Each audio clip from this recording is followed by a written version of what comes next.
Thank you.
Okay. Should we call the guys?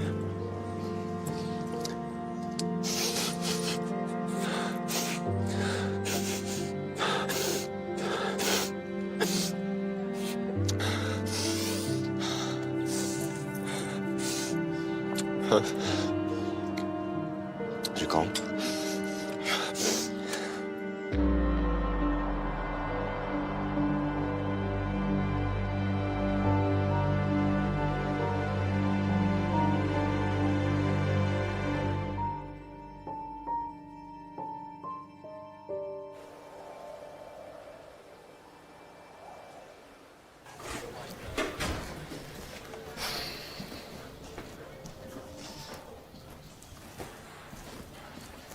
Hey, Larry. Hi, Matt. How are you? Good, how are you doing? Very good, thank you. Thanks for doing the shoot. No problem. Mind if I sit here? Yeah, go ahead.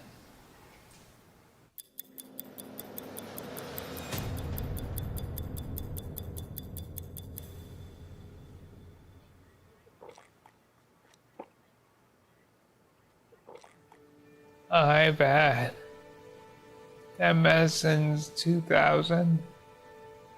Started with a cane, the manual wheelchair, power wheelchair, and now I can't move anything below my neck. After I was diagnosed, I let go from my job. I went on some experimental drug programs that just made me seem worse, tired, feeling nauseous, and I was sticking needles in my body every few days. The Rebev, the Avanags, I went through those drug trials, and it just felt, what a scam. You know, what's going on? Why isn't it doing anything?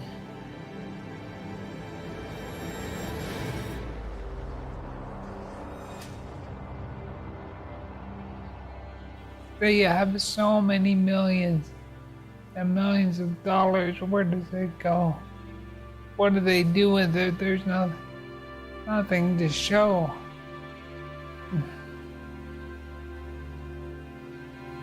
Just help me, man.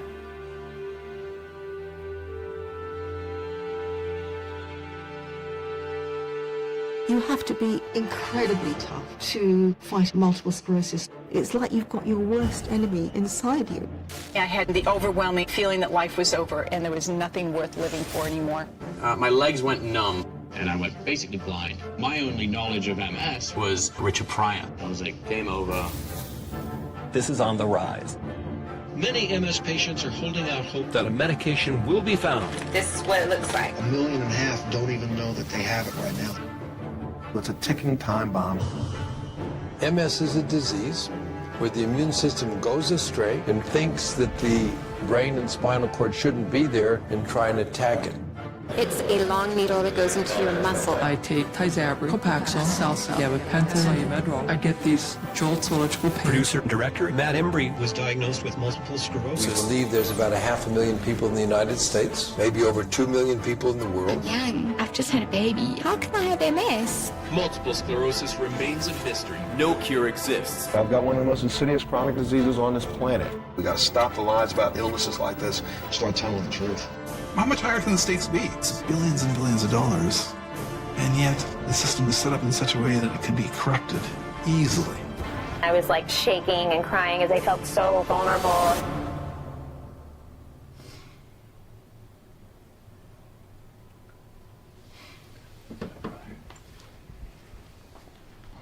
Okay, bye guys.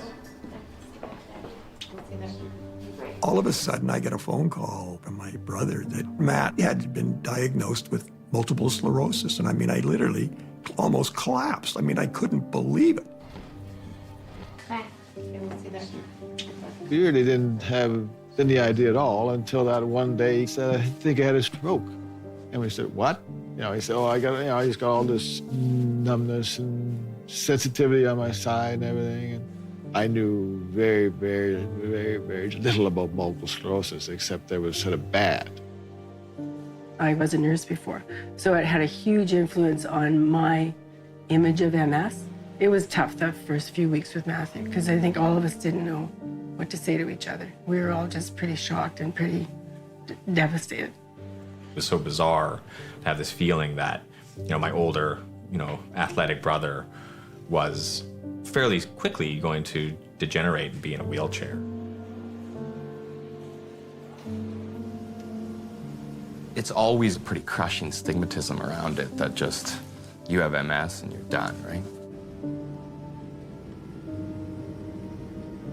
When we got the word, it's like someone had punched me in the gut, and I really thought it was kind of a death sentence. And so I'll have to admit, I broke down. I mean, I started to cry, and it's just like, here's my nephew in the prime of his life, and being handed a death sentence. Pretty devastating.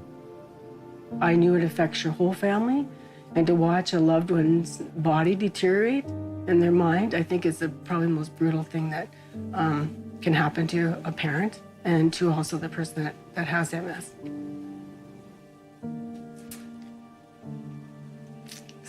Sorry. You don't want that for anybody. Different people and the place, and thinking from an international perspective. It's very beautiful too right now with the trees. And yeah. Not that I want to make postcards, but yeah. It's true.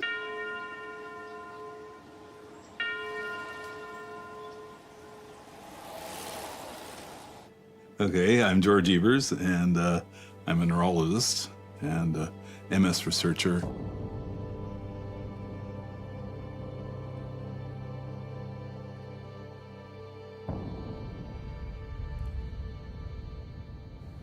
My aunt died of MS, age 30. I never knew her, but that had some influence on me because I thought, well, if there's some genetic component that might be relevant to our own family. I remember thinking, there's so many clues, this should take me about a weekend to sort out. Did a lot of reading about it, and it's taken longer than a weekend. MS has all the things that make life difficult, in terms of for solution. No matter what question that's been asked in MS, you hardly ever get a black and white answer. There's sort of shades of gray.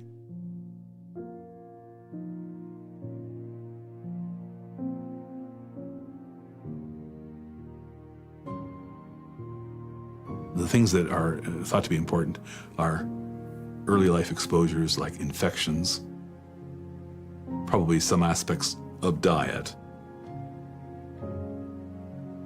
sunshine exposure, and the likely mediator there is vitamin D. And then there are other things which are random triggers. The first part of the disease seems to be autoimmune and inflammatory mediated, but the second part is what matters. The second part is what disables people. The second part is what accounts for most of the grief. The first part's treatable, second part doesn't seem to be.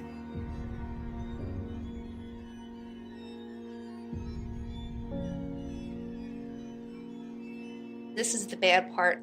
Inject it slowly. Count to 10. I hate this part. Pharmaceutical industry, they would argue that they're not giving any false hope. What they're doing is they're saying that this drug will do this, and this, which has been shown. So if you look, it says it reduces the attack rate by 30%, 50%, right? But when you ask them, okay, well, does it make any difference in the time it would take for me to reach a wheelchair or in the time it took me to develop secondary progressive disease, they'll concede they don't have any evidence for that.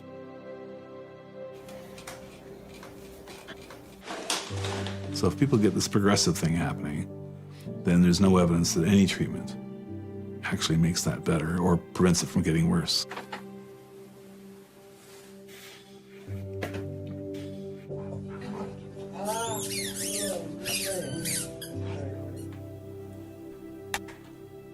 So when someone comes along and says, we've shown that there are fewer wheelchairs required or there are fewer people needing cane and so on, I'll be pleased and satisfied. Haven't seen it.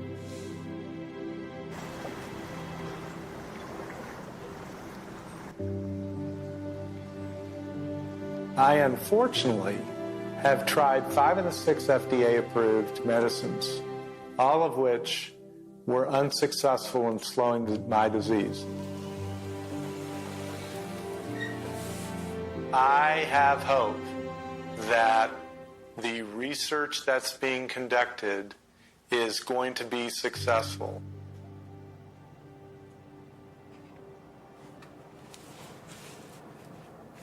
We keep saying the word long-term progression, like natural course of the disease. It's just like,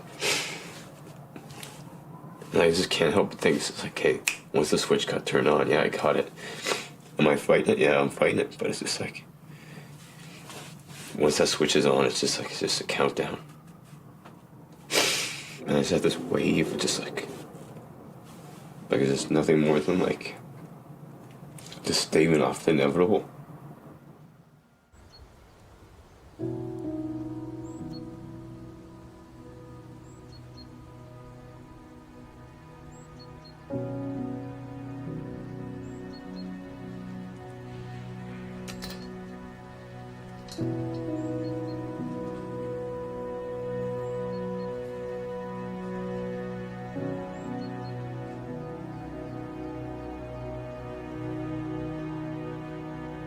There's John Plaxton, who's your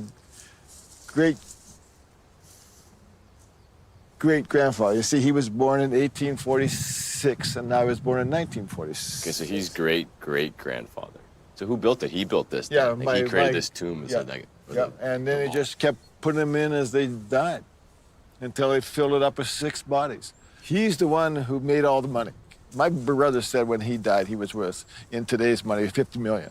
Well, I always saw, you see, money doesn't buy happiness. No. Because I saw this family. Yeah. They all had tons of money, and they drank, and there wasn't a happy family. No, just disaster. So that was the best thing I ever learned. Money and happiness have a very, very low correlation. Nothing has changed my mind on that. Yeah. It'll build you a big tomb that you feel creepy about. Yeah. You and Mom don't have plots or anything like that, do you? No. I said, I'm going to scatter my ashes to the winds of the Arctic. All right. Soon I'm going to get somebody to haul them up there. Yeah, I'll do it.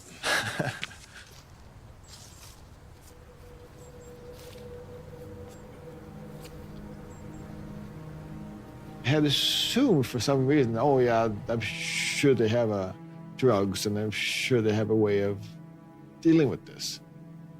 And when the doctor said, no, there's no drugs, there's nothing we can do, and we just have to hope. Well, then that really was the time to really sit in. This is a real serious problem. And so immediately your mind starts thinking, okay, there has to be, I have to try and figure out what the heck's going on.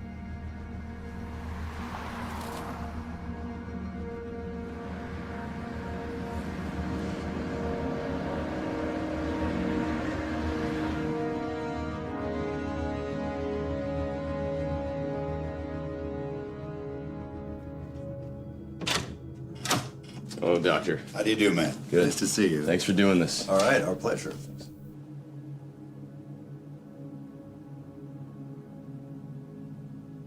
Truthfully, I thought you guys were just trying to scam.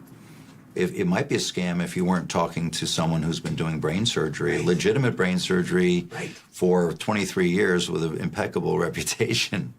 I have a lot to lose if I were looked at that way. Our model MS patient, the last time she was able to walk without a walker was 10 years ago.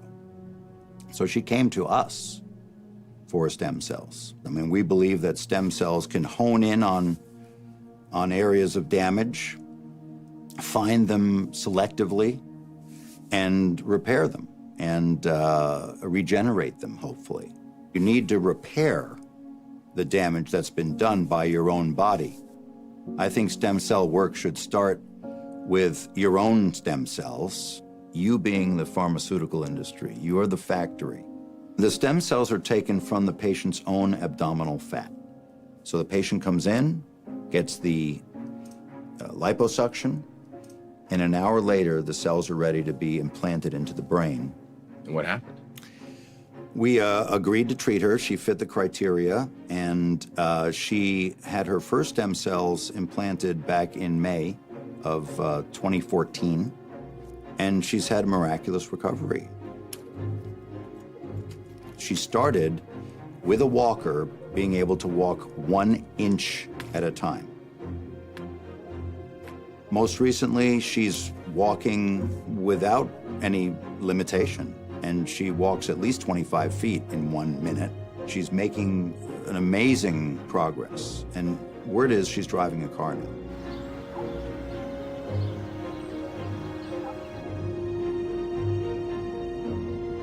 Hello. Do you want us to come in this way?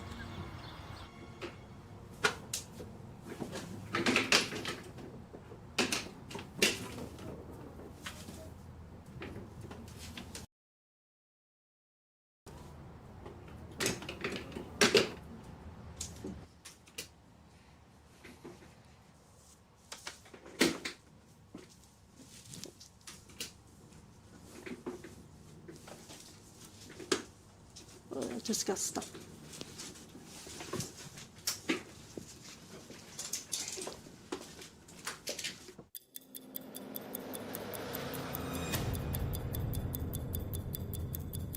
The MS patient is suffering every day.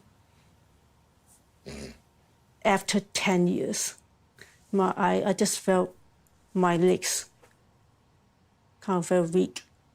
And I felt that many times. If you live by yourself, just like me, you felt that nobody help you. Just like if I fell down, I just sit on the floor for few minutes, rest, relax the muscle, and then use all my energy to get up. Few months later, I felt I couldn't control my legs, and I took the beta zero. Later on, I go to Copaxone. So I took the Tyseparate, but I took around 2 years. Seems not working for me. So I talked to my neurologist. Maybe I'll go for stem cells. But my neurologist said stem cell therapy is not approved by FDA for MS. But you have to pay yourself if you find it. So I just go ahead and do the stem cell therapy. After taking the stem cell therapy, the second day I felt my legs, my feet are warm. Like in the morning, I felt much more energy, much more strength. I can just stand up. And then you're still driving yourself to the clinic. Yeah. Before the stem cells, I couldn't control my legs. It's kind of, I just felt it's kind of dangerous to drive. But after the stem cells, if I have a good day, of course I will drive. I'll go ahead and drive. Do I think stem cells can reverse a patient who's had already the damage done? In my opinion, the potential is there, especially with what we've seen already with a few of our patients. It's extremely optimistic for me. I love what we're seeing. What I'm hoping to do is to have a larger study. We just need some financial support would be great, so that there would be no out-of-pocket expense for the patient. Shouldn't there be significant industry interest in this? And you would think so. Yes, I would think there would be significant industry interest in moving forward with this, but where the industry wants to go is produce a drug in the form of a stem cell, right? So a drug in the form of a stem cell is a stem cell that's been altered, a stem cell that's been induced, and that becomes their product. So there is a, incentive for them to create that product and then get FDA approval to use that product, and then it becomes their product. Right now, the product that we use is the patient's product. They're the production factory. And furthermore, are these stem cells going to create a monster? That is the big question. And so we just need to follow up and see how these patients do. Thank you so much for doing this. Thank you so much. But of course, I hope that this treatment works lasts longer. Because if wait for FDA, you'll wait forever. Okay, we're gonna do it, okay? Okay, thank you. Okay.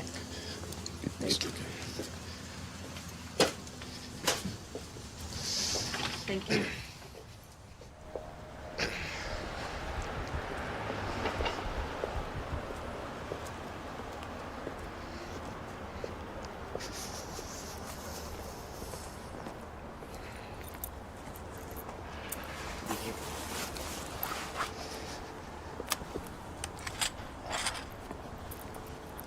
I knew what I was walking into. Because I don't mind talking. It's easier to talk to doctors and specialists and that when you're like looking right in the eye of it.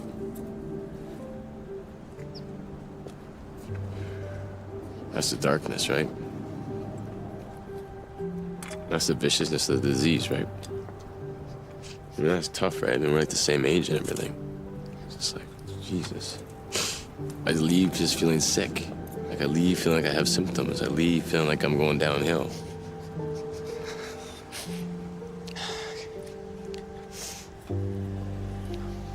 Okay. Should we call the guys?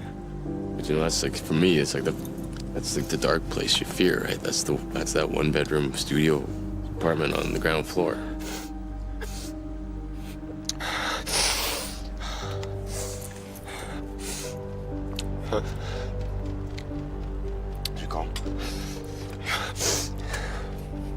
That just breaks your heart, right? You hear that story, she falls down, like no one's there to pick her up. It's just like, gosh.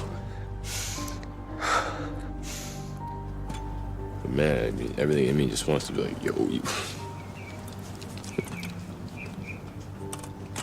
Like, you gotta come with us, you know? You just see that desperation, right? It's just like, fuck. You want to help. But he's like, what can I fucking do here, right?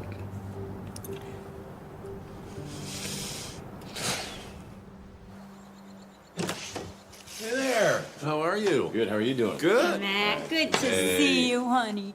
Traveler, you've been all over the world. Yeah, so it's been a pretty good run. It's been everywhere. Yeah. Well, come on in, come on in. Welcome, welcome.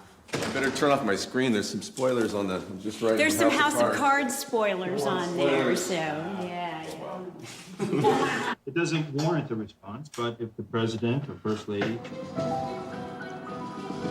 Eventually, when that's all done, then I orchestrate it. It's amazing. Pretty cool, isn't it? It's a fun job. I love it, you know? That's great. How you're feeling good? Yeah. I've pretty much been stable for quite a few years. So. Since diagnosis 9 years ago. Wow. So this is where Jeff does all his recording and he leaves it set up.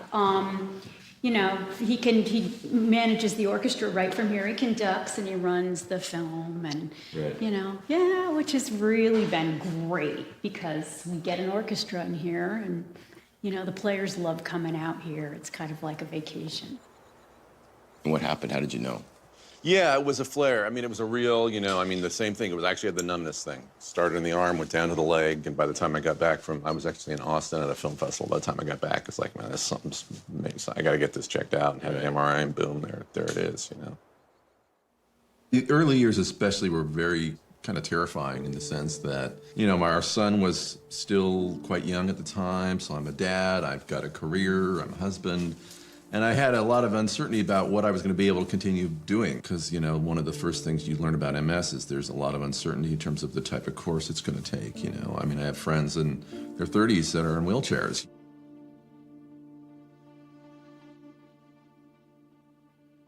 We met in college and got married in college. So this is my best friend. And seeing him suffering and feeling helpless, I wanted to figure out how to help him. That was my #1 goal.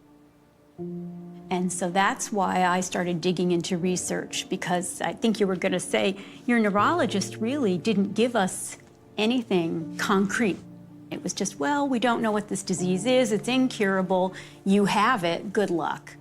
And she actually said to him, do everything you want to do now, because his prognosis as a man with the kind of presentation he had was not good. So that's when I got serious about learning what this disease was and reading the research. I started reading PubMed, and I kept coming up with a lot of vascular connections. And when Dr. Zamboni's research was published, I sent it to Dr. John Cook at Stanford, who had been my contact there, and I just had him read it. And I said, do you think there's anything here? And he gave it to his colleague, Michael Dake.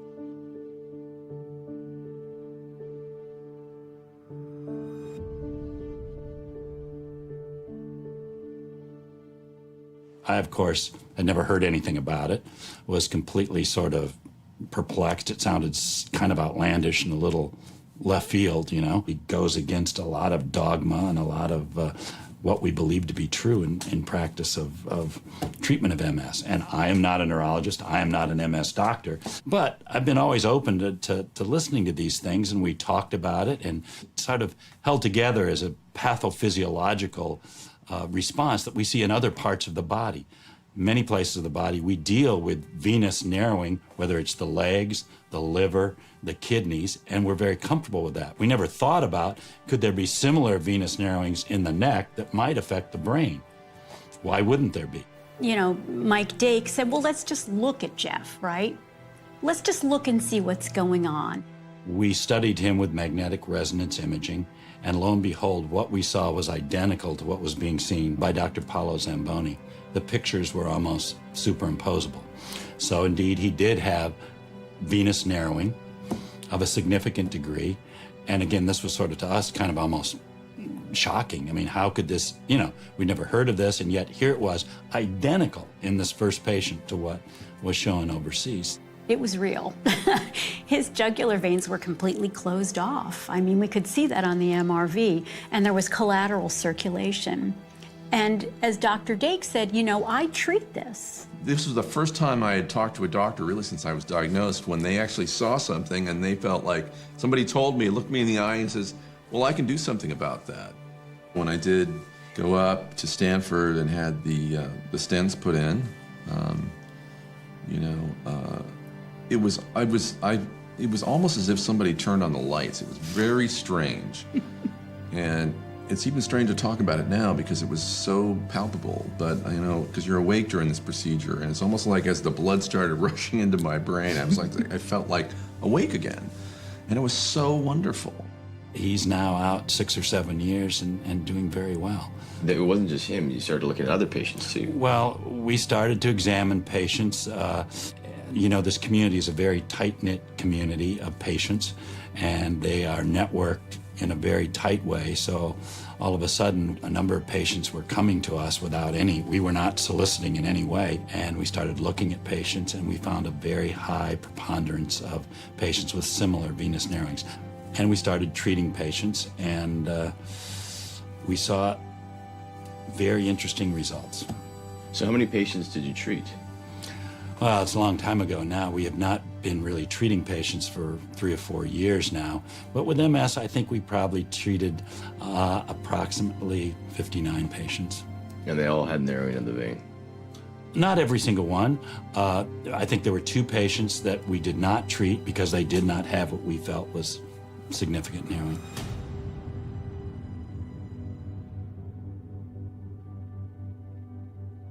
And where is it today? What's happened? Well, right now, I think at least the interventional treatment of CCSVI has basically gone to 0. So why have you stopped? Well, the pressure, I think, from all sorts of various special interest groups has sort of conspired to stop everything, at least in our country, and I'm sure in Canada as well. I'm well known in a certain specialty, not neurology, certainly not even MS. I was doing this because we were very interested and thought this was terribly exciting. But I had many people come up to me at national and international meetings and say, just watch yourself, watch yourself. You don't want your career destroyed by this. You know, you don't want your reputation, which is so good, to get sullied by, associating with this sort of stuff. They thought it was complete hogwash. They thought it was obviously did not have any basis in scientific. And unfortunately, therefore, we couldn't get funding to do the type of trials that were necessary to legitimize it. I'm not going to bash anything to do with the pharmacologic industry, but these drugs, as they come out, obviously are fairly expensive. What we're talking about for treating, our current treatments for narrowed veins are done by clinically undifferentiated products. A balloon is a balloon is a balloon. That's a low budget item. And as such, there's not a lot of money to be made by industry as opposed to pharmacologically with the latest, greatest new drug. It'll get there. And all this is good stuff. It's just not in the time frame or with the accelerated tempo we might like. Like I say, it'll take another generation.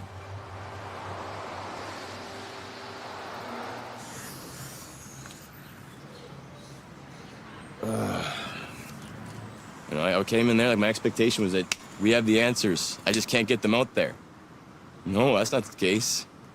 Like, we don't have answers. We have some theories, and to treat it, it's going to be a long time.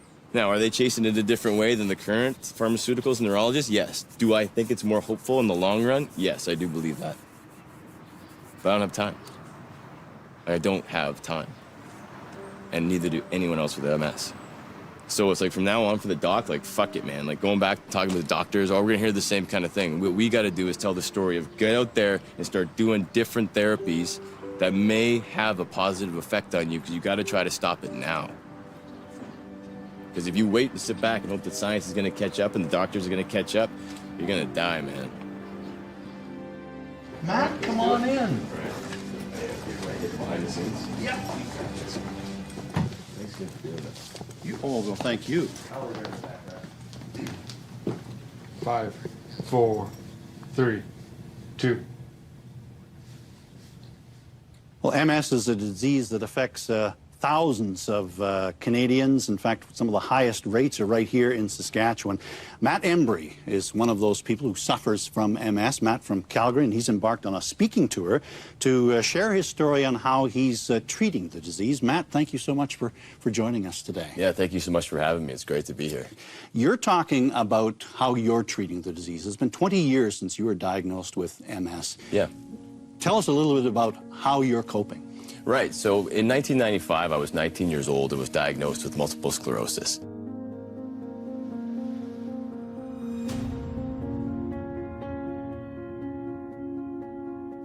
Yeah, well, this is 20 years ago, so I'm having a little hard time remembering exact, but I just remember saying, okay, what is this? All of a sudden, I get a phone call. I think he was about 18 or 19 from my brother that he had been diagnosed with multiple sclerosis. And I literally almost collapsed. I couldn't believe it. It's so bizarre to have this feeling that, my older, athletic brother was fairly quickly going to degenerate and be in a wheelchair. Well, it was definitely tough. You definitely have like a cloud come over the entire house. So, there was a pretty crushing stigmatism around it that just, you have MS and you're done, right? I was a nurse before. So it had a huge influence on my image of MS. It was absolutely terrifying.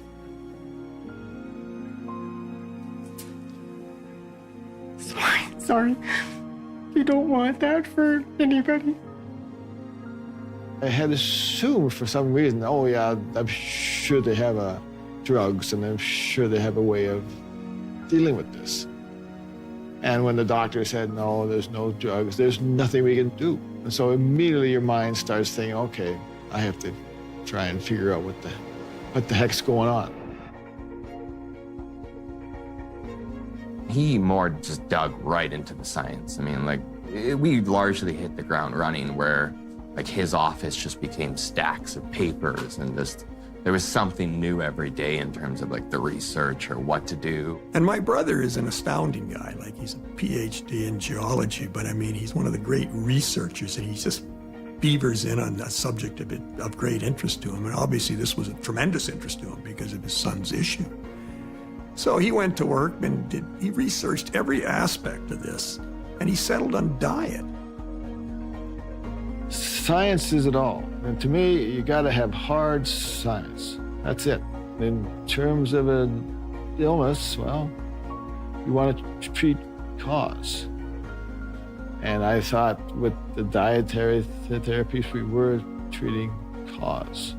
He basically got Matt on a very rigorous diet, as I'd sometimes joked with Matt. Maybe the diet's worse than the disease, but it worked. I just remember months where we just sort of ate broiled chicken or broiled fish.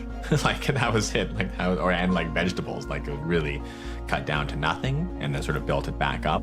If they had a drug, said, okay, this drug, you take this drug, then you'll be absolutely fine for sure, then we probably would have gone on it. I'm a believer in drugs that actually are effective.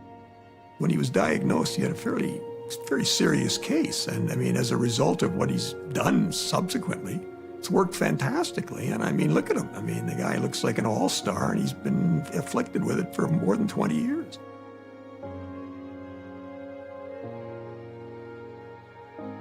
And then after I'd done my research at the start, and I put it all in a paper, and I decided I should give it to the MS Society of Canada and say, oh, look, I found this information. I wondered if they'd be interested in distributing to their members.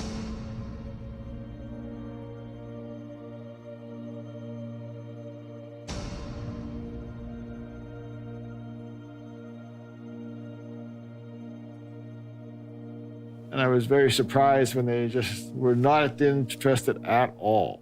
Why wouldn't they want this information? That was my first inkling that something was not good. Well, MS is this mysterious entity, and I think that there hasn't been progress in terms of knowledge about the cause or the cure, since basically the diagnosis was created by Charcot back in the late 19th century, mid-19th century. So that it's up to the MS Society to kind of marshal hope. The MS Society of Canada was once a highly reputable, respectable organization that really fundamentally was there for the patient's interests. And I've been very disappointed in their lack of activism on these issues. What I do know is the MS Society collects a lot of money. I mean, it's in the tens of millions of dollars that the MS Society raises a year. They were very happy to be seen as having a greater bottom line of income, but no one got too worried about the fact that the money was actually coming from the pharmaceutical industry. So the International Federation of MS Societies, like more than 30% of their income comes from the pharmaceutical industry. They don't talk about it. You try and get it from their annual report, and you have to work away at it least you used to. Then suddenly you've got relationships between the people heading the charities and people from the pharmaceutical industry, all of which, by the way, is behind the scenes. The drug industry and its relationship with the MS Society makes it kind of advantageous for the MS Society to go along that path of talking about drugs, of speaking hopefully about drugs. Then the pressure that should be there from a fair-minded charity person to pressure the whole situation in the direction of finding something that really makes a difference in the long run starts to lessen. And it's all very subtle, so when they start to badger the pharmaceutical industry, then the money that they used to give for, MS chapters to have their coffee meetings sometimes dries up. Sometimes the big donations tend to influence what goes on. Drug companies have a conflict of interest. They run a business, they want to sell their drugs, and they need somebody to promote it. The MS Society is a good vehicle to do that through. Just at the end of 1999, I figured out vitamin D was a major factor. I remember the first half of 2000 trying to get the Multiple Sclerosis Society to tell their members something about vitamin D. Time and time again over the years, we've heard vitamin D referred to as the sunshine vitamin. A Calgary father is so convinced of its benefits, he is giving doses of vitamin D to his son, who suffers from MS. When Matthew Embry was diagnosed with multiple sclerosis, it launched the geologist on a search for a cause. Ashton Embry noticed a link. People in northern countries like Canada have much higher rates of MS. They also get less sunlight, and the nutrient that comes from it, vitamin D. It's totally safe. They have nothing to lose. And they were just adamant. They were not going to tell anybody about vitamin D. That was it. That was the final blow for me of trying to be involved with the Multiple Sclerosis Society of Canada, trying to cooperate, trying to do things with them. I don't think there's anyone there that is actually pushing any, a useful agenda. And so they abrogated their responsibility for being a kind of buffer between the pharmaceutical industry and the patient population a very long time ago.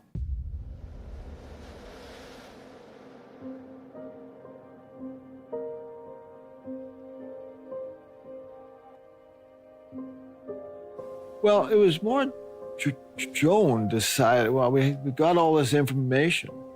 We should get it out to other people. The charity was my silly thing of, what we can raise some money and get the information out there, get the research done into diet and vitamin D and those kinds of issues that the MS Society wasn't doing. And we as families with the disease, we need to have those answers. This is now 1996, and the big change was the internet, when you actually had more information available to people besides from your doctor. And so you're able to get things out. And so, okay, let's make a website. So that basically was the start of it.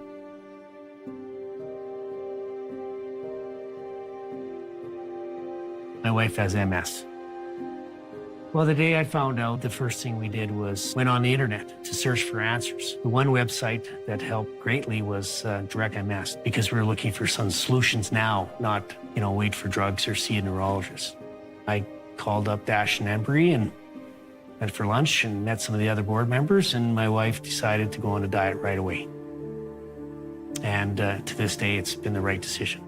Whenever I run into anybody that has, a friend or a relative or somebody they know in the early stages of MS, I said, you got to get on my brother's website and find out what the, this is stuff you're not going to get through normal channels. I mean, it's really been helping people all over the world. I was very impressed when you get these emails from all over the place and, complimenting them, and it was helping them tremendously.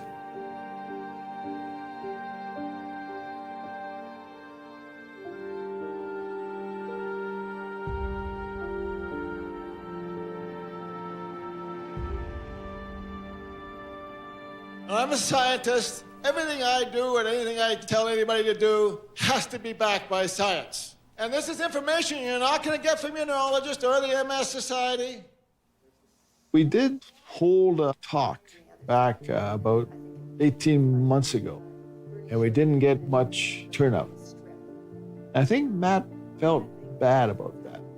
That night is the first time he seemed to start talking about, okay, we gotta do something. And his only knowledge of MS up to then was that he had sat on a... What is our goal then? Our goal is to get the diet and the high-dose vitamin D to the planet. Yeah, no, I agree. You have to hit those. And those first guys who are diagnosed are just being swarmed on because they want them on the drugs. You get that guy on a drug, he's on a drug for 40 years. Yeah. $50,000 a year, he's worth $2 million to them, each guy. That's what you want, yeah, because they're going to have the biggest benefit. I mean, bang, you go on the vitamin D, you go on a diet the day after you get diagnosed, the odds of you progressing are extremely low. Right. But if you don't do it for 10 years until you got a lot of problems, well, so, you know, it's going to be a war of trying to get these really guys who are first, just when they're diagnosed. Right. That's when the drug comes.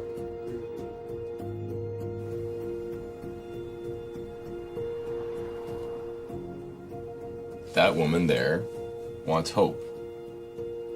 My dad has created the diet, he's created the program, he's done all the research, he understands what it's going to take for people to get healthy and how to stop the disease.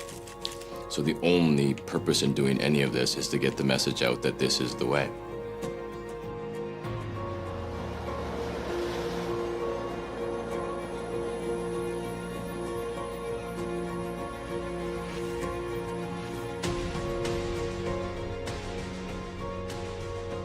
Hello, and welcome to mshope.com. I'm Matt Embry, and I have multiple sclerosis. I created a website called mshope.com, which is a series of videos and PDFs that give people with MS, newly diagnosed or already living with the disease, kind of the roadmap to what I did to stay healthy for more than 20 years. MS Hope is Matthew's vision because I think of his career. He knows how information should get out to the public. So by taking the information that's on the other site and what his dad's kind of researched and putting it into an easy way to follow format is a real gift to people that have just been diagnosed. There are a number of other foods that... I'm not going to preach in people's face, but all I'm going to say is, this is what I did. Here's the roadmap. Here's the equation. I created the website. I tried to reach the masses. You know, I tried my best. And if that's not good enough, well, it's not good enough.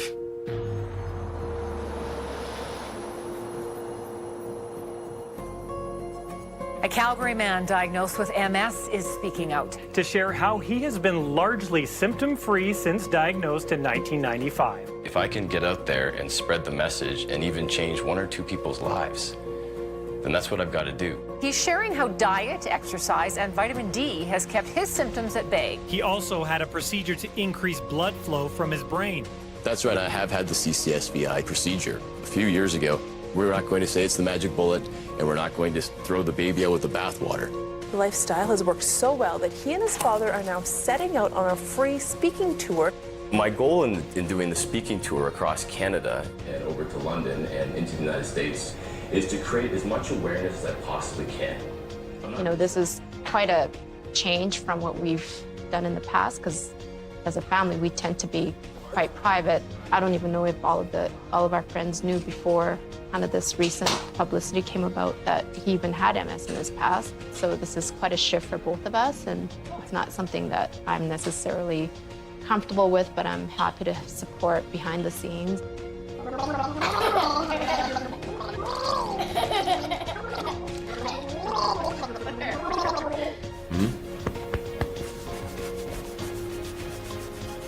What's that? MS. MS Hope?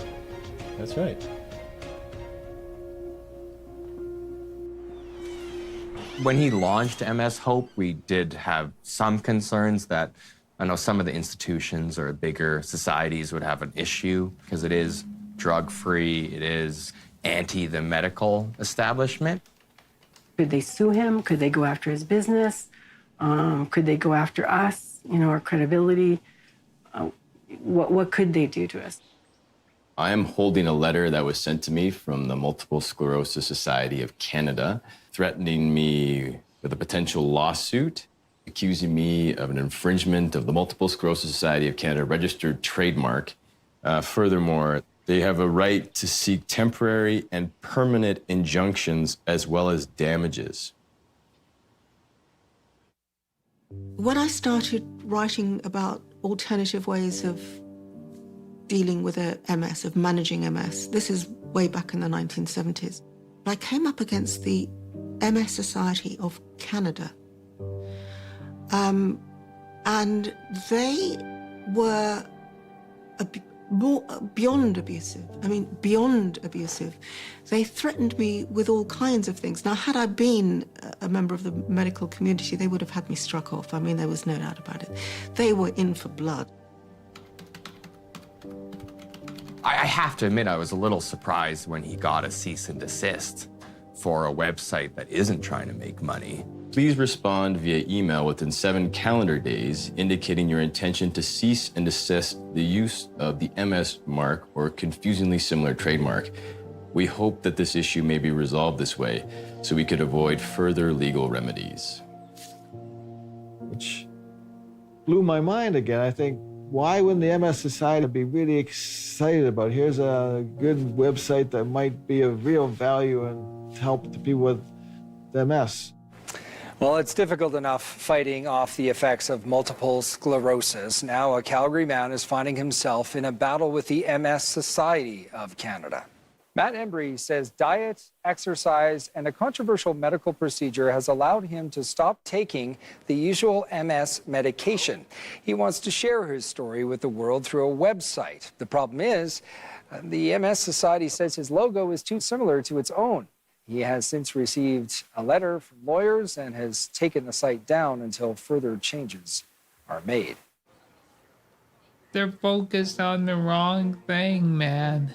We got a great website, a great responsible website seeking out help for people like myself.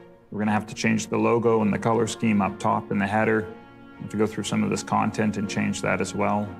Your video slides are gonna have to change, as well as the PDFs. And then we're gonna have to put this disclaimer that they're asking for. It's a pretty aggressive letter. They're going to sue somebody for points on an M in the logo instead of curing my disease. The MS Society has silenced everybody because they're all afraid of lawsuits. So, you know, I think you gotta stand up to them. They're bullies.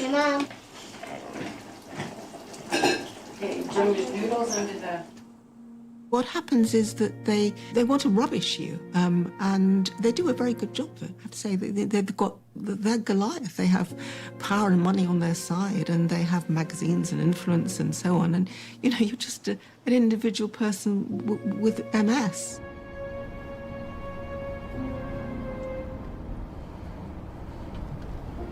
I'm going to make an assumption it's resurfaced things for Matthew. Matthew's living with the disease, and he's living with the fear and the thing of it coming back. So I think that this is, again, resurface that. And because he's now dealing with this new MS Hope site, that's a lot of pressure on him too right now.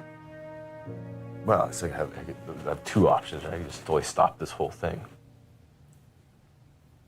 And that's crossed my mind. Mm-hmm. It's like, fuck it, I don't need to be sued by the MS Society. I don't need to put up this stupid website. I don't need this, right? Nope. And like, it's so out of the bag, right? Like, Claire came home. She's like, telling me about how her friends at school have like seen the videos and stuff. Mm. I'm like, fuck, like this is supposed to happen like 10 years from now, right? Mm-hmm. I think that was my biggest fear going into this thing, or my biggest fear has been since my kid was born. Mm-hmm. How I was gonna have that talk. I feel like I've lost control of this thing again. You know, the first time I feel like the disease took my body. Mm-hmm. This time I feel like it's taken my reputation. Like, how my kids see me, right? And I think truthfully, it's like, fuck, like for me, I know that sucks. Right? And I have to constantly put that kid, that 19-year-old kid who gets diagnosed like 50 years out in front of me. I mean, there's nothing stopping you from pulling the towel if you want to. Mm-hmm.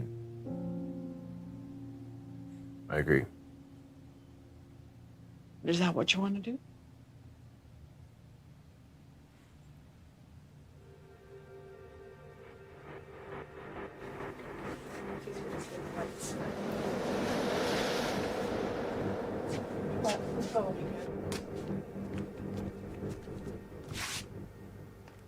Should we roll?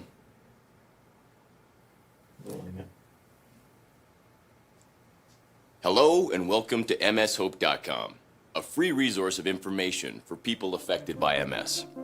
I have created this new video to address why I believe the MS Society of Canada needs major change to better help people like me and others with multiple sclerosis.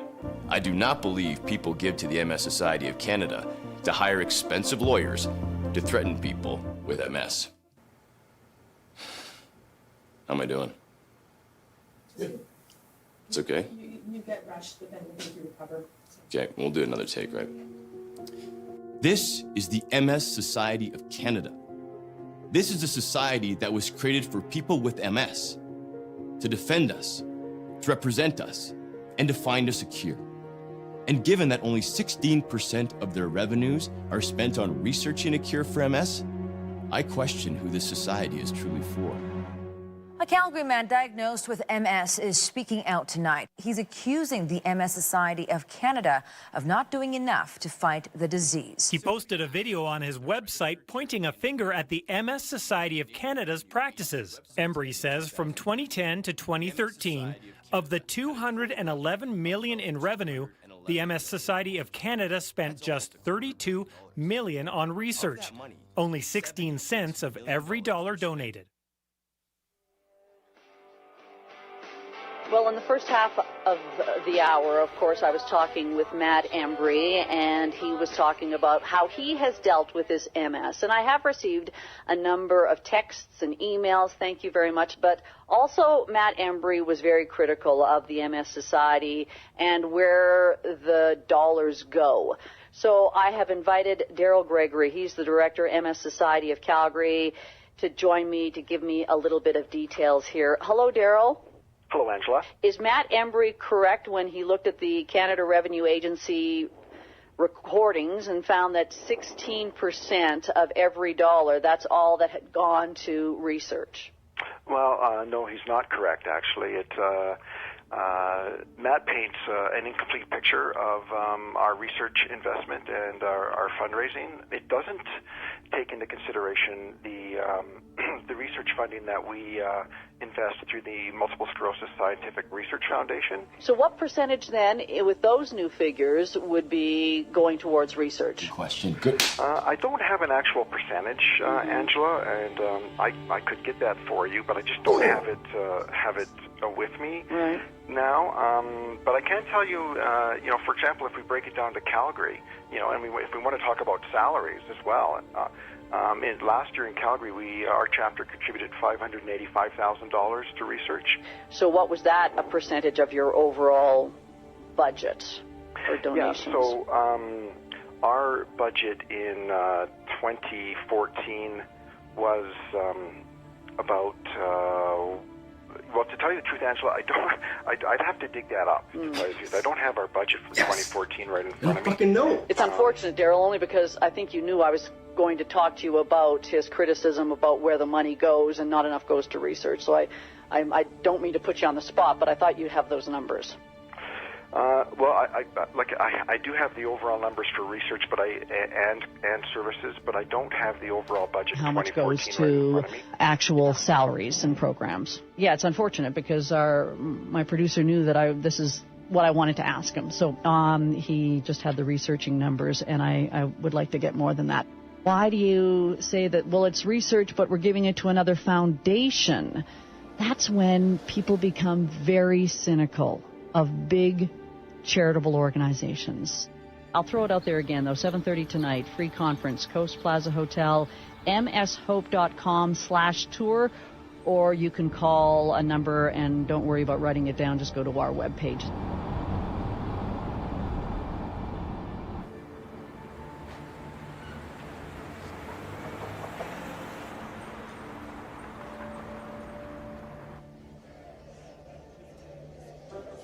And so it was a big commitment for you to do this. Then you started to wonder, well, the MS Society is supposed to be there to support me.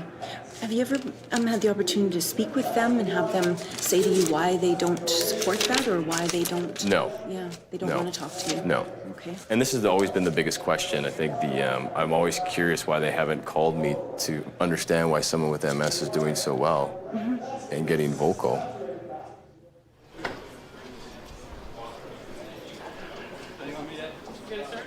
Anybody who is still mingling, we're going to give you a moment here to settle. I'm sure a lot of people in this room are familiar with Matt Embry and Matt Embry and the work they've done for 20 years. I think, though, this is the first time they've really kind of come together to share their story. If you know anything about their story, you know it's a very powerful story and hopefully an inspirational story. Matt's going to speak first, and then his dad is going to follow up with some of the science behind what they've developed over the years and what they hope works for others. And so maybe we could just ask, we'll do the questions after both people speak, please. Hello, everybody. I am so thankful for absolutely everyone for so much of the support that has come to me. Tonight is about hope. Tonight is about learning about strategies. It's about changing your lifestyle and you making the decisions. So this being the opening night is very, very special. But I'm not gonna cry, I'm only gonna laugh, and we're gonna have a good time tonight, and we're gonna get some MS hope on board, all right? Woo.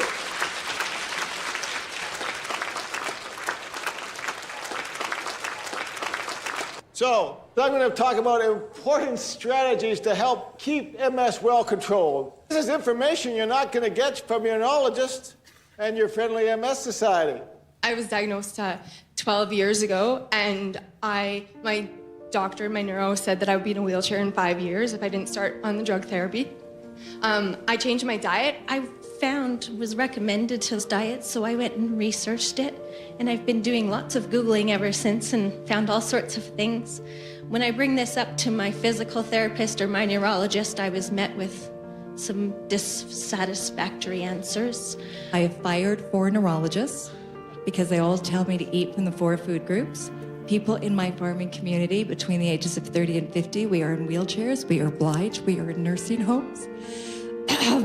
And that's not me. What I can't understand, Ashton, is why we don't take on this society where reaping all this money from all these people here for over 100 years. I agree. You've got to almost have a protest. We got to, I don't know how to turn this around. That's a good question. I will post in the next 2 days on my Facebook who you have to write. 2 days. Good idea. So thank you very much for coming and for supporting us for all the years. We hope that this really was some great information for you. Wish you all the best. Do you have anything you want to ask? You have to show people, to convince people with MS to do it, you have to show people who are on the diet, like you, who are the picture of good health. You just have to say, this is what you could be like. You could be brimming with good health and having a happy marriage and family and work life and everything you hope to get out of life. But you've got to stick to it, because if you don't, you do not want to see yourself go down that road. So mostly my diet consists of fresh fruits, fresh vegetables, lean meats, and fish. I was diagnosed just at the end of March this past year. I had CCSVI. I've been symptom-free for 11 years now. If you get adequate vitamin D from birth onward and maintain a good vitamin D, the chances of getting MS are almost 0. Posted a photo yesterday of the event, getting a ton of likes. You did great last night, Matt and Embry. After several attempts to get onto the diet, I'm ready to do it now. I've been inspired. Thank you, guys. Hey, somebody's posted that right now. Boom. I have so many stories in my inbox. 15 years of remission on the diet, 20 years, no drugs. The people on the drugs got to the same disability level after 15 years as the people who were not on the drugs. I think tonight as a team, everybody, we have to focus on finding secondary stories. This is about different people who need hope, totally different tone that way. I got multiple sclerosis for the last 35 years. I never took any medication. I just deal with diet all my life. So I've been vigilant, and here we are. You know, it's been 15 years since diagnosis. Everything's got to go. Milk, yogurt, cheese, ice cream, everything. All foods that contain gluten. I feel so much better. Like, it's been 3 years now for just the gluten-free. By controlling your physical being, exercising, by controlling what you put in your mouth, now you're in control of the disease. I'm just a guy who's diagnosed with MS and has implemented different types of strategies that have worked for me and have worked for hundreds of people around the planet. This has truly become a global issue and a global conversation. Bonjour, you've reached Owen Charters at the MS Society of Canada. Please leave Owen a message. Hi, Owen. It's Matt Embry calling around, I believe it's 11:30 your time. I'm just calling to invite you to a speaking engagement I'm going to have in Toronto on September 29th. It's at 7:30 at the Westin Prince Hotel, 900 York Mills Road. More information can be found at mshope.com/tour, and I really hope you can make it and learn about my story of hope. Thanks, Owen. Have a great day.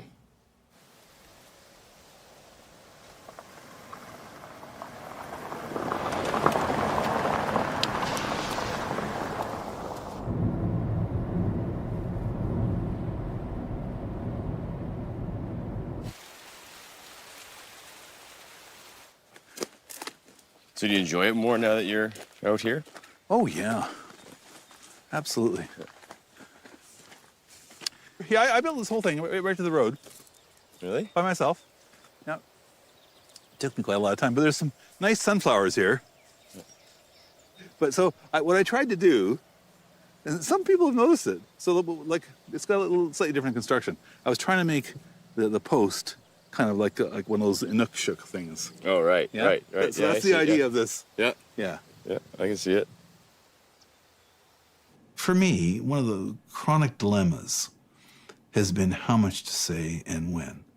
I know lots of things that, you'd have to take some anti-nauseants after because it's so distasteful.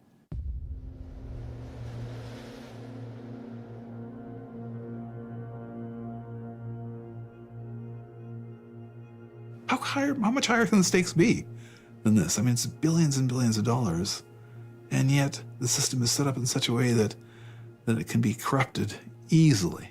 It's child's play to corrupt the system now. Nobody's standing up and saying, what they should have said.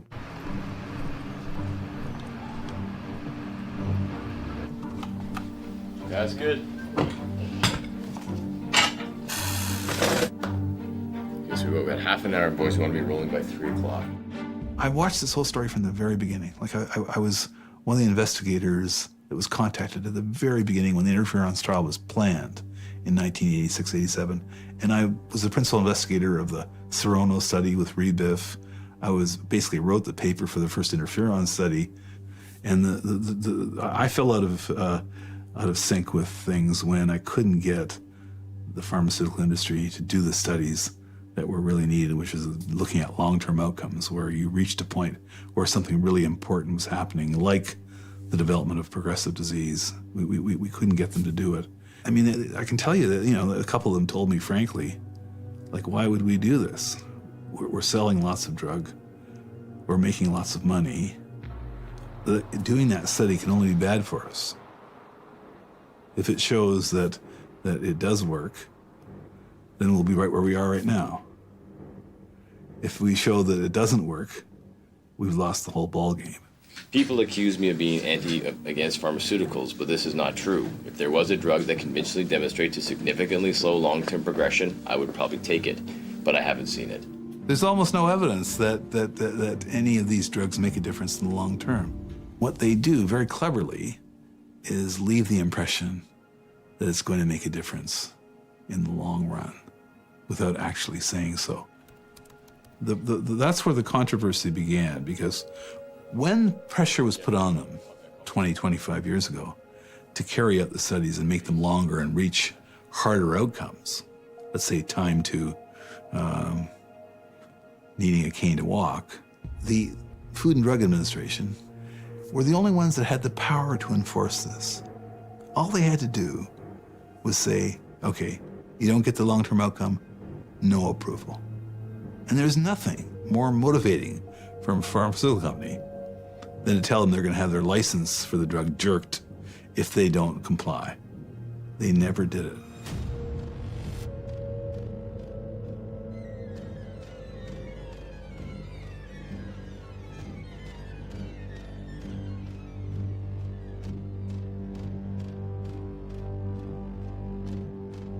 I'm not happy, and you shouldn't be happy, and patients shouldn't be happy.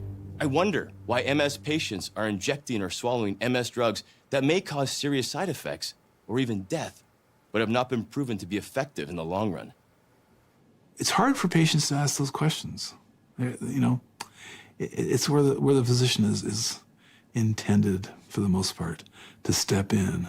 And if the physician is already, you know, compromised because they're on some major drug company kind of,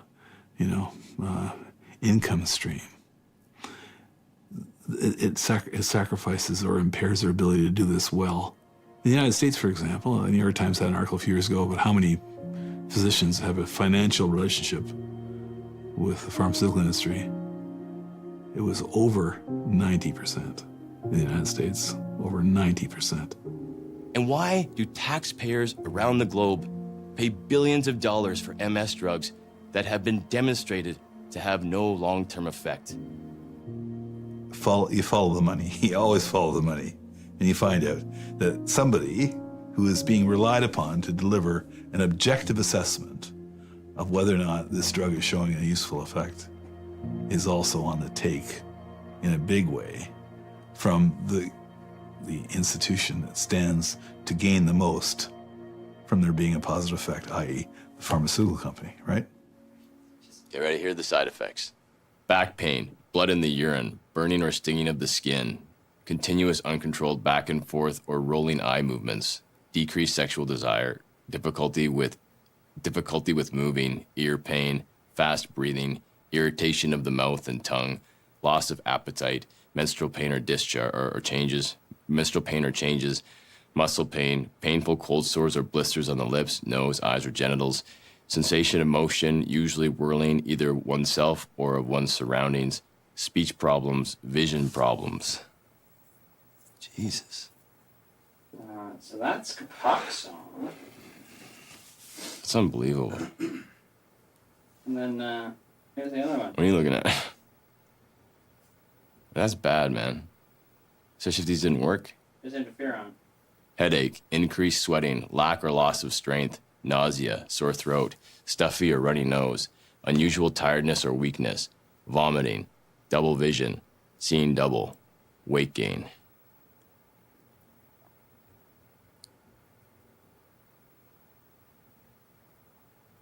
During pregnancy or breastfeeding?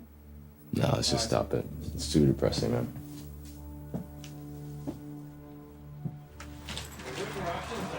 It's not easy. It's making me think. I think as far as treatment of these very expensive medications go, they do have potentially serious side effects. I know that I wouldn't be taking it myself. I wouldn't be taking it. I'd rather take my chances with the natural course of events rather than introduce something else, which is the risk of who knows what. And the more new or recent the drug is, the bigger the who knows what is, right? Because there's just not enough information. So I think you're perfectly defensible in not taking anything. The MS Society of Canada They have never, ever stuck their oar in to this controversy, except, if anything, to kind of diffuse it or deflate. You've never heard from the society that these outcomes weren't being met.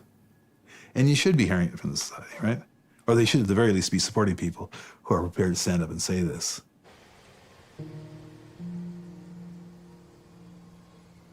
Is anyone from the MS Society of Canada here?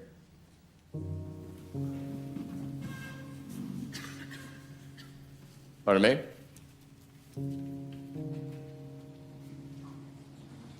Anybody?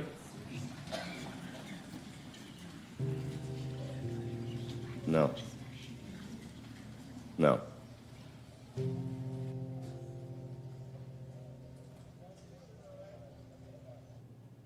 There's health at stake, there's the interests of poor, vulnerable people, and there is a huge amount of money at stake. I remember saying to the guy at the FDA, you know, somebody shoots you dead for a parking space, what'll they do for $1 billion? And the answer is plenty. But now we're giving people hard information, right? People didn't like listening about the MS Society of Canada. People didn't like about the sponsorship. And now we're like, yo, maybe you don't like what's going on in your life too, right? That's a different view for someone with MS. And I don't know how they're gonna react. Are they gonna be angry as hell at me? Or are they gonna turn it on the societies and the drug companies? I hope it doesn't come to me. It could come to me.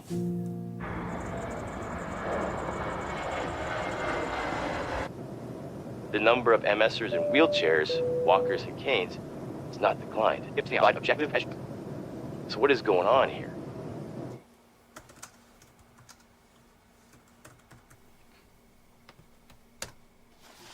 Because I have not seen any convincing scientific evidence that any drug has a notable effect on the long-term progression of multiple sclerosis. We did it, man.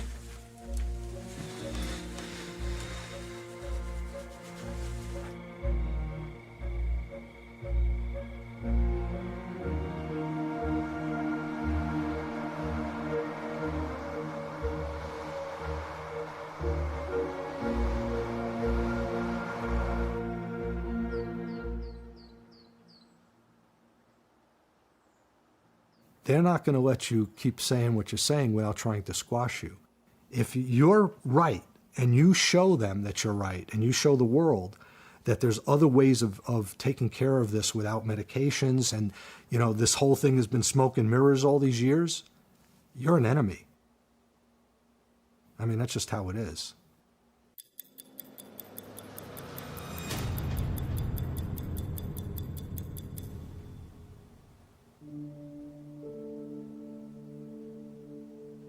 You know, when Arnold Schwarzenegger gave me this Lifetime Achievement Award, you know, that was the exclamation point for me.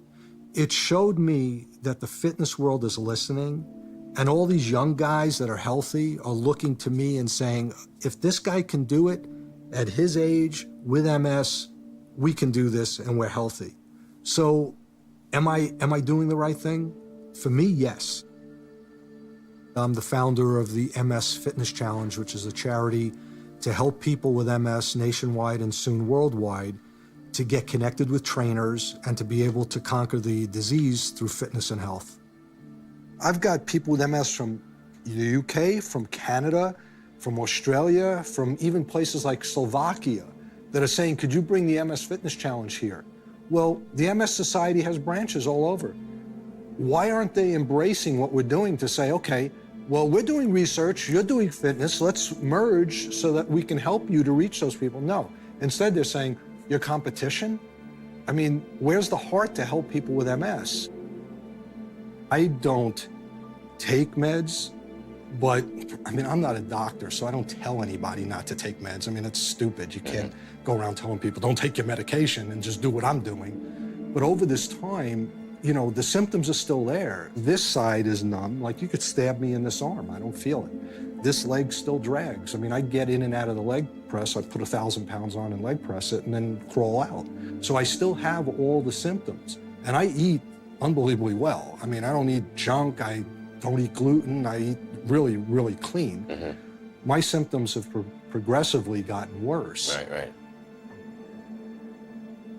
And this in here is my stash. Okay, so what is all this? These are different types of proteins that, you know, some are vegetable-based. There's others that I take that are whey-based. And that's what every day, I mean, this is what I take in addition to eating all my healthy foods. Right. You know? Can I judge it right now? Yeah, oh, yeah, you're going to tell me. They're working on one right now that has nothing artificial in it. I mean, without this stuff, I couldn't get through my workouts. I mean, you know, this stuff keeps me, my energy level, gets me all the protein I need, gets all my aminos in, the BCAAs. Without it, you know, I wouldn't be able to get through this. I wouldn't grow, you know. I mean, you know, if you look at the protein, you know, I think this is plant-based. Yeah. You know, it's got stevia in it. Right. Let's just cut for a second. Yeah, man, you got to get off this one. Like, I'll show you how it changes your disease activity. It Really? Increases it. Wow, because I take whey every day. Don't ever touch it again. So what type of protein? It's poison to you. Really? The one food you can't have is any type of milk. And I'll send you Any type of what? Milk, dairy, anything. Whey. Whey's byproduct of sugar. I think this starts the process. I'll send you the send me the some science. stuff. Like, I want to read about it. Yeah. But it's unbelievable to me that we know this increases your disease activity. And nobody says anything. No.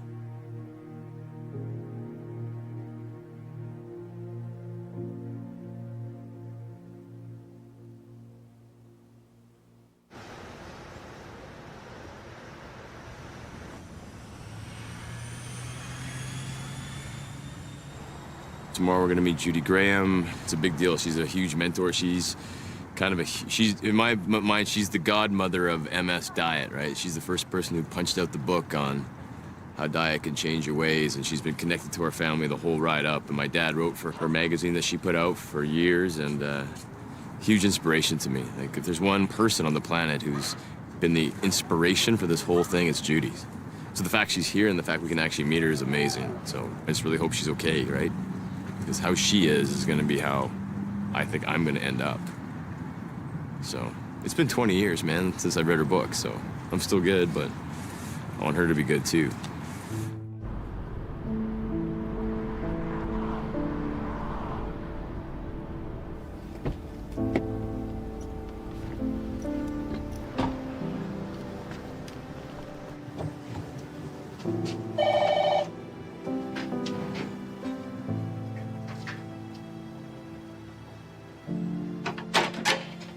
Hi, how are you? Oh, you've got the camera running. Yeah. Okay. Hi. The old Nice trick. to see you.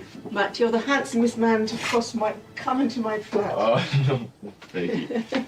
They're coming in. Hi there.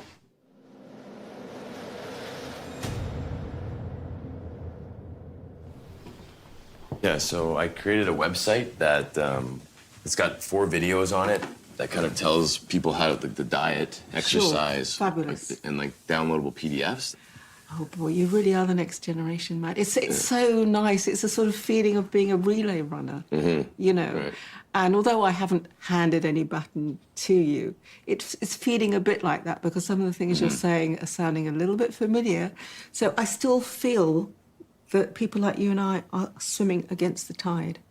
The tide is mainstream. The tide is give us a magic pill. Right. Let science solve this for us. And doing a whole lifestyle thing is bloody hard work. And how are you feeling? Well, I have got worse, but after 45 years, I should be dead and I'm not. That's really what I can say. But for distances, I can't manage without some kind of mobility scooter or if someone's pushing me a wheelchair. And I'm sorry that it's come to that. It's so easy to break the diet. It's so tempting to break the diet because it's a hard diet. It's so tempting to be lazy and not do some exercise every day. My unhappy conclusion is that MS deteriorates eventually But I can't say that with certainty if somebody is very, very strict. Because I haven't been very, very strict. I wish I had, but I haven't. In my own case, I've gotten worse. But well enough to walk around. I mean, you're really hoping I wouldn't say that I've got worse. What have I said, Matt?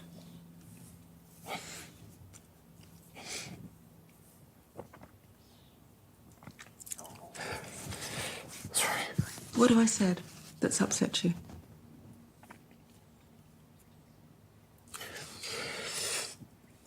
Well, I think you're probably right. Hmm? I think you're right. That it will have the upper hand in the Well, end. it may not with you. I mean, I have been remiss. I have not been as strict as you are, as strict as I was.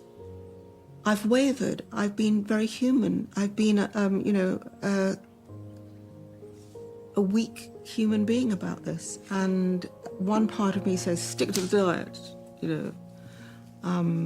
It's the eternal struggle that goes on. Stick to it. Don't stick to it. Stick to it. Don't stick to it. But you wouldn't cry just to see me now. I mean, No. I don't think if somebody newly diagnosed met me, coming up to 69, diagnosed in 1974, but symptoms going back to the 1960s, you wouldn't cry, or they wouldn't cry, if they saw me running around in my flat leading a pretty normal life. You wouldn't, would you? No. Yeah. Given my time again, I would be very strict. But in my own particular case with the human weakness of not sticking to it, I have gotten worse than I was. And I wish that wasn't the case. I would really love to be able to say to you, if you do all these things, it will just vanish into thin air. And maybe that's true if you're very strict. Maybe that is true if you're very strict. And for someone as young as you, I would say, stick to it, stick to it, stick to it. But maybe one needs the terror, because it's more than scared, isn't it? It's terror, It is a terrifying illness. And you see people who are who've lost it and are gaga, and their voice is slurred and they can't pick things up, and all that. And in a way, you need the terror to keep you on the diet and exercise regime, because it's if it wasn't that bad, why would you be motivated to do it? It's the terror. I don't want to be like that. I better do something about it now and stick to it.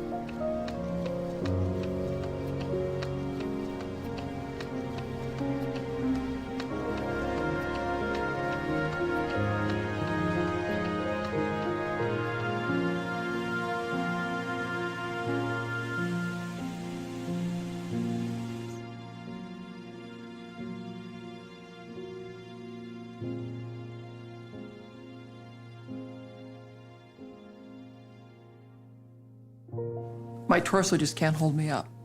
I can walk very short distances using 2 walking sticks, otherwise the tilt recline wheelchair. Are cognitive problems coming next?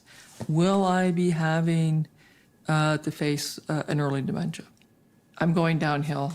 Aggressive treatment is not stopping that slide. This is an unpredictable disease. Functions once lost are generally gone forever.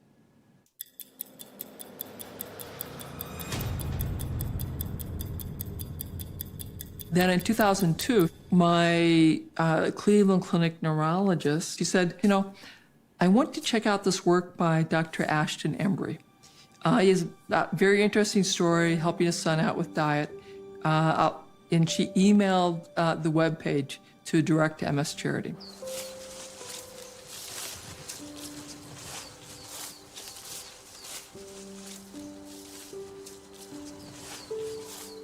It was his website that got me started in my food journey. So we didn't have quite as much kale as usual, but we've got some in here. Here we go.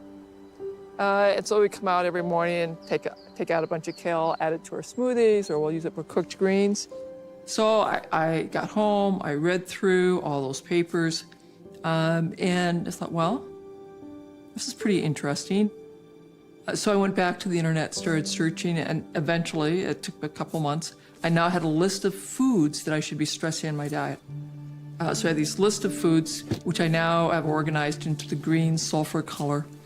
And I started this December 26, 2007.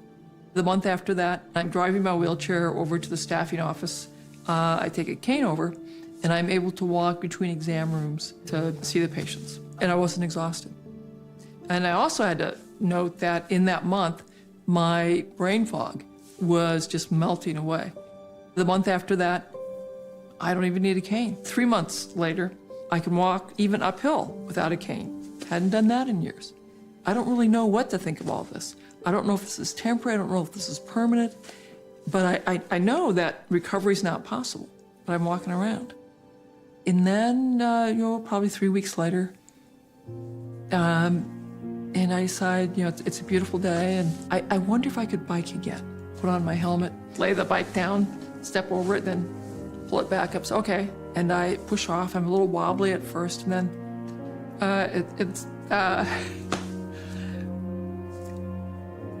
Zach's cheering, Sebby's cheering, Jackie's crying, and we pedal around the block.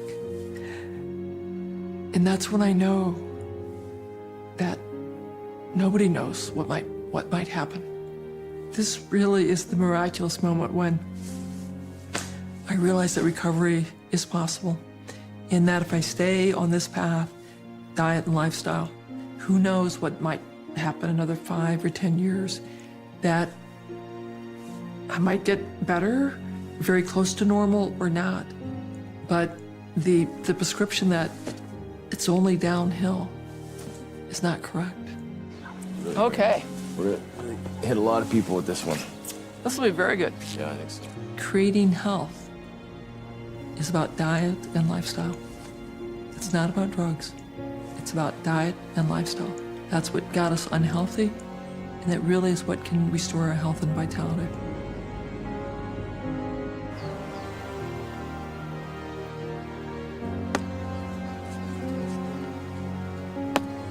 You're here alone. You're here alone. Yeah, I know. Okay, so just while they're setting up, so talk a bit about this.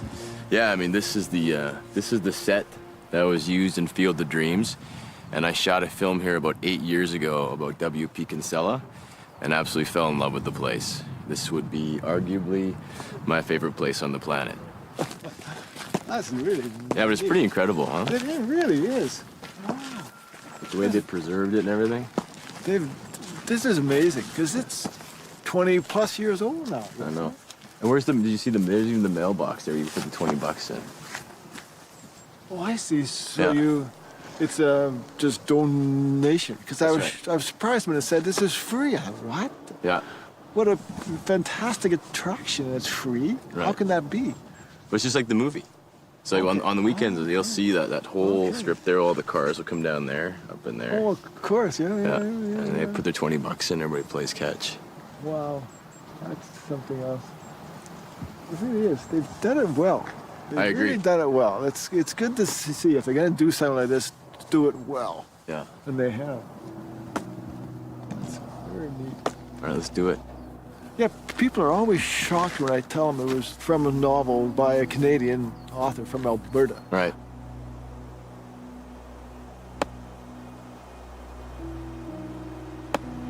I mean, this is a story about, a father and his son, and keep holding on to a dream. And I think the most relevant thing for what we're doing is, what you said earlier, build it and they will come. And that's what we're trying to do with MS Hope. That we're going to build it, and the patients and the supporters and the people who actually want to end this disease are going to come.